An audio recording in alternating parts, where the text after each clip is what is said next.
Poytaxtimizda probatsiya hisobida turgan nazoratdagi fuqarolarning ijtimoiy moslashuvi hamda bandligini ta'minlash maqsadida mehnat yarmarkasi tashkil etildi. Batafsil muxbirimiz lavhasida. Tadbirga jami 150 dan ortiq probatsiya bo'limida jazo muddatlarini o'tab kelayotgan nazorat ostidagi shaxslar jalb qilindi. Shuningdek, 10 dan ziyod ish beruvchi korxonalardan vakillar ishtirok etdi. Murojaat qilganlarga huquqiy maslahatlar va ishga joylashish uchun yo'llanmalar taqdim etildi. Jumladan 21 yoshlik Elyor ham mazkur mehnat yarmarkasi orqali o'z qiziqishlariga munosib ish bilan ta'minlandi. Hozirda o'qiyman. Toshkent davlat texnika universiteti 4-bosqich talabasiman. Olmazor tumani nazoratda turaman. 4 oydan beri uzoq 1 yil muddatda berilgan. Tushuntirish ishlari olib borishadi har doim. Bizga mana shuncha sharoitlar yaratibdi. Unchalik bizni sog'lig'imizga, hayotimizga, kelajagimizga befarq bo'lmagan holatda tashkil qilishgan. Kerakli bo'lgan ma'lumotlarni olib, sog'lig'imizni tekshirtirib, yana bir ishonch hosil qildik. O'zim yaqinda o'qishni bitiraman.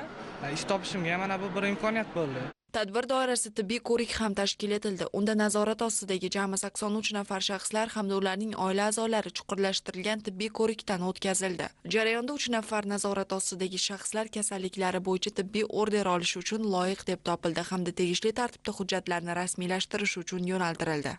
Shuningdek, ularning muammolarini bartaraf etish yuzasidan sayyor qabul tashkil etildi.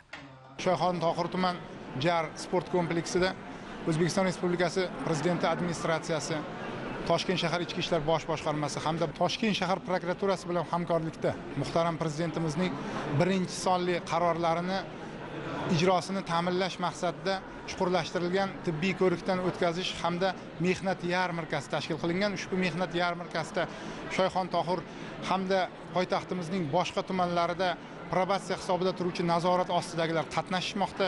Ushbu mehnat yarmarkasi hamda tibbiy ko'riklarni o'tkazishdan maqsad nazorat ostidagilarni faqat nazorat qilish emas, ularni ahvoli bilan qiziqish, ish bilan ta'minlash, ularning muammolarini hal qilish, jamiyatda o'rinlarini topishga yordam berish.